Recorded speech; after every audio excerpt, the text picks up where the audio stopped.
Hey everyone, this is Dr. Sharp in our teaching college composition class.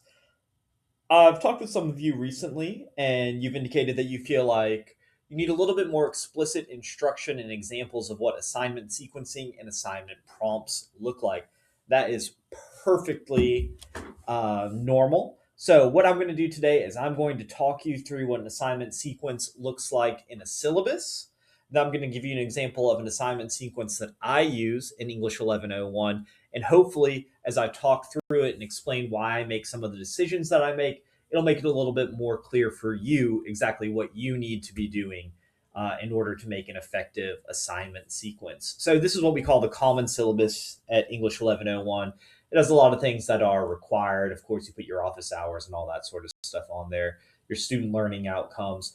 But where the sequence comes in is going to be on page 3 and 4 here. I'm going to post this to BlazeView so that you can see it. And here it's called the summary of grade criteria and the due dates for major assignments.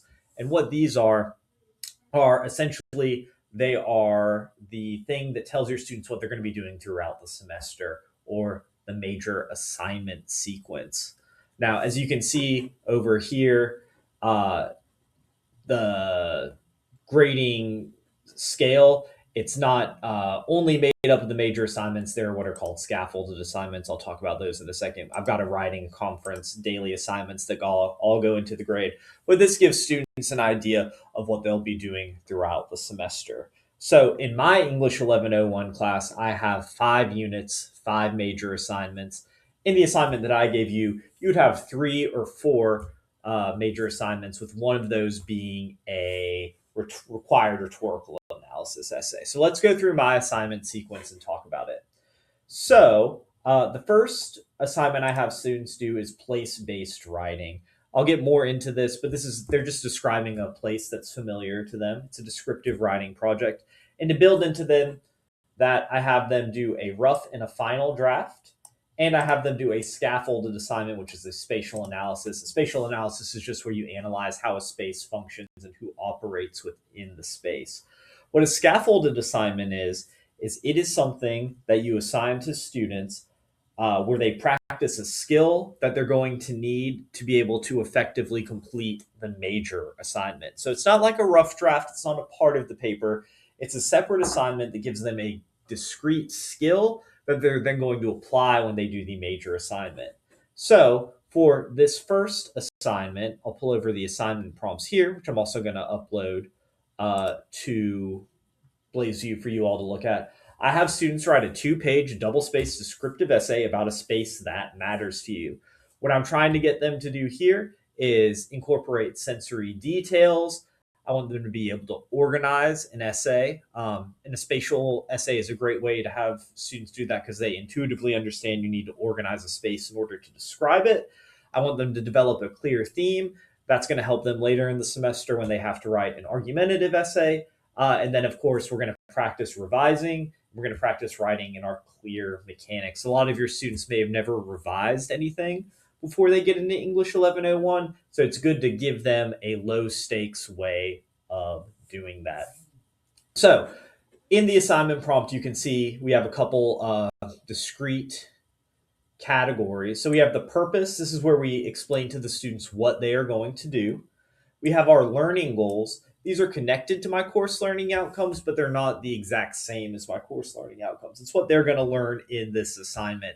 And of course, if you look back at my syllabus, you can see that this assignment, the rough and the final draft, it's connected to student learning or course learning outcome 1, 2, and 8, which you can see over here. They're going to write with audience and purpose. They're going to write with a central idea that is effectively supported and organized appropriately, and they're going to produce writing that follows the academic conventions. So whenever I'm building out an assignment sequence, thinking about what I'm going to give students, I'm always thinking back to my course learning outcomes and thinking, how are my students going to learn, achieve one of these outcomes that I can assess through the production of this assignment. So if we go back over to the assignment prompt, we can see I give them a specific prompt. So 600 to 800 words, that's 2 double-spaced pages.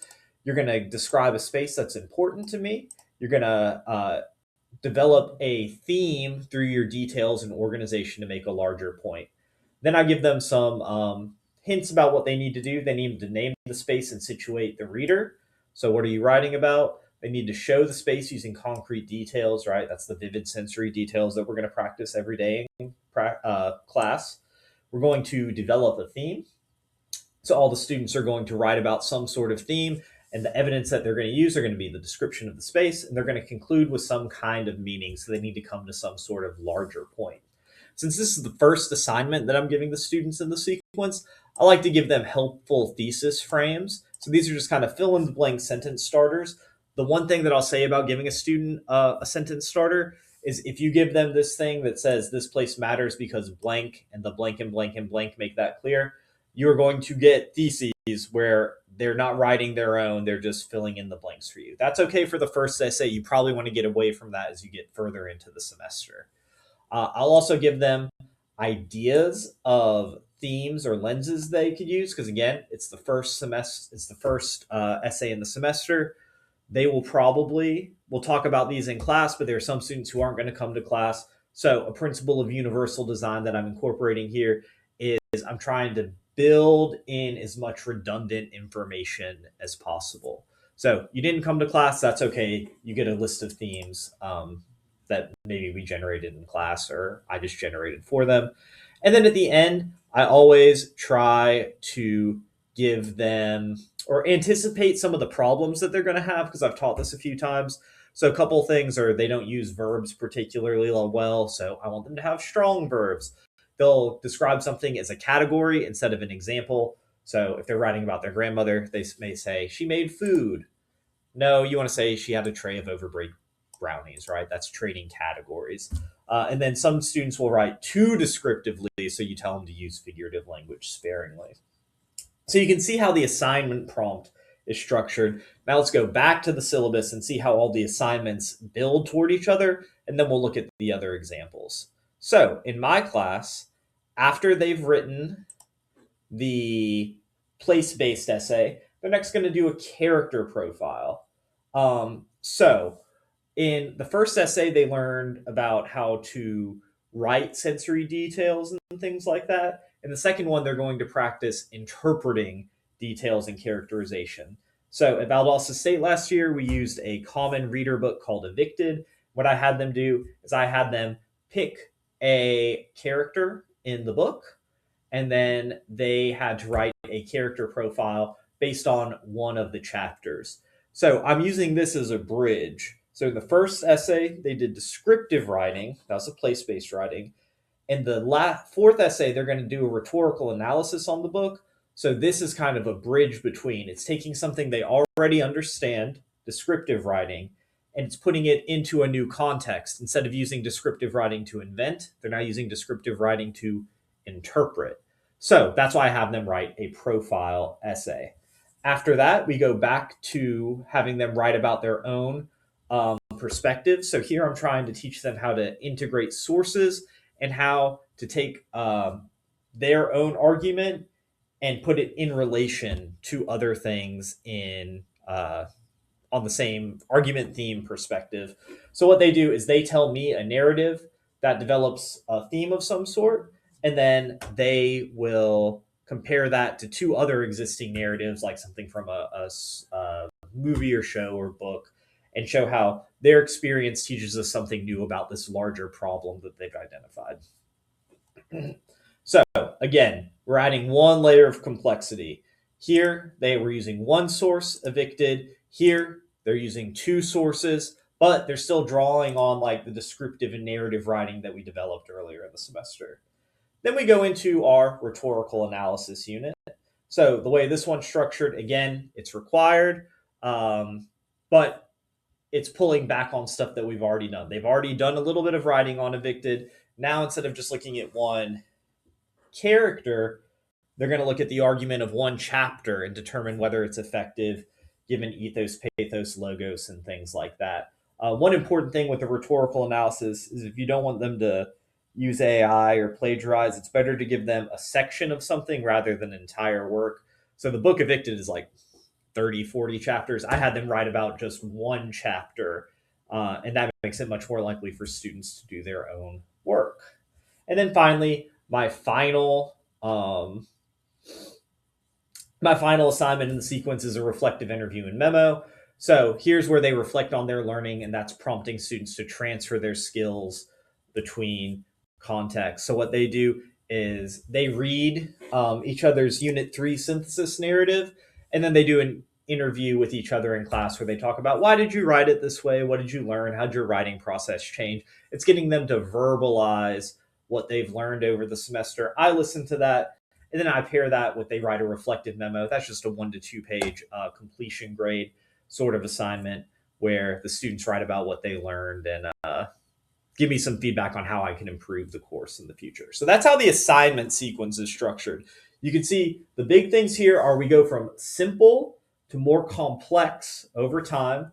So we do a 1 to 2 page descriptive essay down toward the rhetorical analysis, which is going to be a 3 to 4 page essay that's incorporating sources and doing those sorts of things. And at each point, we're drawing on the previous assignments. So the profile writing, the students are going to be better at interpreting characterization because they've already learned how to write descriptions. When we do the synthesis narrative, they're going to be better about writing their own story and connecting it to other ideas because they've done this profile writing where they had to be descriptive and analyze how arguments are made through characters. When they go to the rhetorical analysis, they're going to be more proficient at incorporating their sources because they've already done that in the synthesis narrative. They're going to be familiar with the language of the book because they've already done the profile writing. And then finally, the reflective interview and memo, that's really more of a summation of everything. It doesn't really fit into the assignment sequence, but it helps them realize what they've learned over the course of the semester. So let's look back at the assignment sequence. So if we go over the sample assignment, we've already talked about number one. Let's look at the character profile. Since these are both very elementary essays, they're a little bit shorter, and the design is essentially the same, where we just do purpose, task, larger point, suggested structure. See, I'm still being very explicit with what I want the students to do.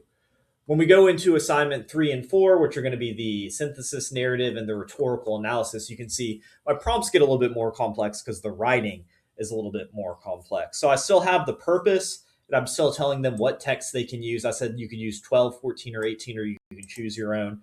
But now I'm trying to give them more brainstorming and invention options in the prompt itself. So you can see here, I put a big emphasis on the audience lens, where I explain to them, and we talk about this in class and they've taken notes on it, but I remind them in the assignment prompt, rhetorical analysis is interpreting the effectiveness of a chapter's argument. You have to think about who the primary audience is before you can determine the effectiveness. And then again, even though we've talked about logos, pathos, and ethos in class, I still define all of those for the student again, just in case they forget, they didn't take notes, they weren't in class when we went over it. You want to be defining these key terms. I make sure that we have like specific required elements, and the required elements here are going to be things that I'm really emphasizing when I'm giving them feedback on the rough draft or when I'm grading them in the final draft. You can see here, I put the required elements here are the clear thesis and 3 pieces of direct textual evidence. I like to tell students to use the direct textual evidence because AI is still not the best at incorporating direct textual evidence. It'll hallucinate sometimes. And that lets you know if a student's using AI because you've read chapters 12, 14, and 18 pretty closely, so you should know if a quote actually comes from there. But you can see I'm also starting to give them more of a process. So we've moved from giving them a structure and being very explicit about what I want them to do to giving them more of a process of how you should go about writing. So I say read your chapter, take some annotations, define your audience, write a thesis, pick your quotes, analyze the quote, and then conclude by weighing which appeal matters most for your audience and why. So the students might say something like, they're writing to middle-class people who value logic, so logos is most important. And then again, as I've done in the other assignments, I like to have these common pitfalls or FAQ sections where I say, this is what I've noticed students tend to struggle with. Here are my suggestions for how you can get away with it. So I tell students, don't summarize the chapter without analyzing how the rhetoric works. Don't just list ethos, pathos, and logos without connecting them to your audience. Don't drop quotations in without framing or explaining them. Don't think about whether the chapter is true or if you even personally agree with it. Rather, focus on how it persuades. You can see the same thing again as we move down the sequence. The assignment prompts get more complicated. You'll notice the assignment sequence here is a little bit different than the actual order in the syllabus. That's just because I changed it in the middle of the semester because I wanted students to spend a little bit more time working on the rhetorical analysis compared to the synthesis narrative. Same idea applies though. So here we have brainstorming and invention. I'm giving them lots of questions that I want them to think about as they're writing. I'm still giving them the purpose and explaining it. But again, I'm focusing more on the process rather than the structure. So we give them the brainstorming, the invention. We tell them how we want them to write it. And then we have those specific requirements at the end. That's what the students care about. 3 double-spaced pages, incorporate 2 outside sources. And then finally, we have the peer podcast interview. So I tell them how to do it. I give them a little bit more structure. So again, normally later in the sequence, you would give students less structure and focus more on the process.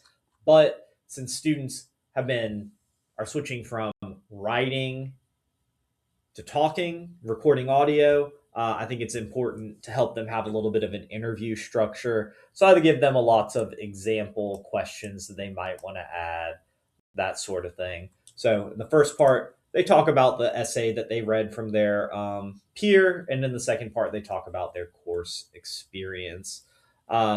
If you are giving them a multimodal, it's important to put those format notes in. And this is something I show them in class and that I make videos showing them how to upload videos and things like that to BlazeView or audio files. But I tell them you can record it on your phone, on your computer, or through BlazeView. And then I'm specific. I will show you how to do this in class.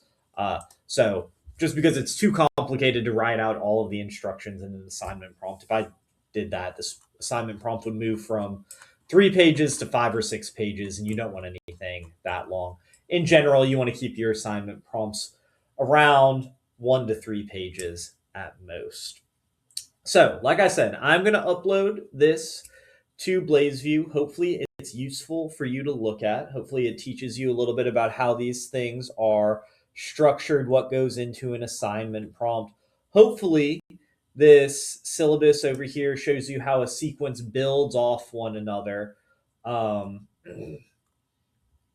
And that you feel like you have a little bit more information on how these things are structured and what you need to be including in.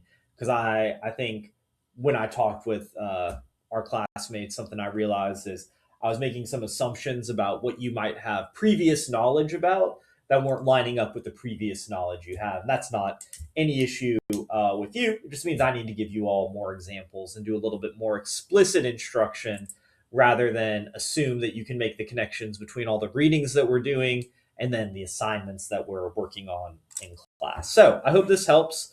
If it does, please let me know. We'll continue to make these kind of videos. Sorry, this one's a little bit long, but we had a lot of things to talk through.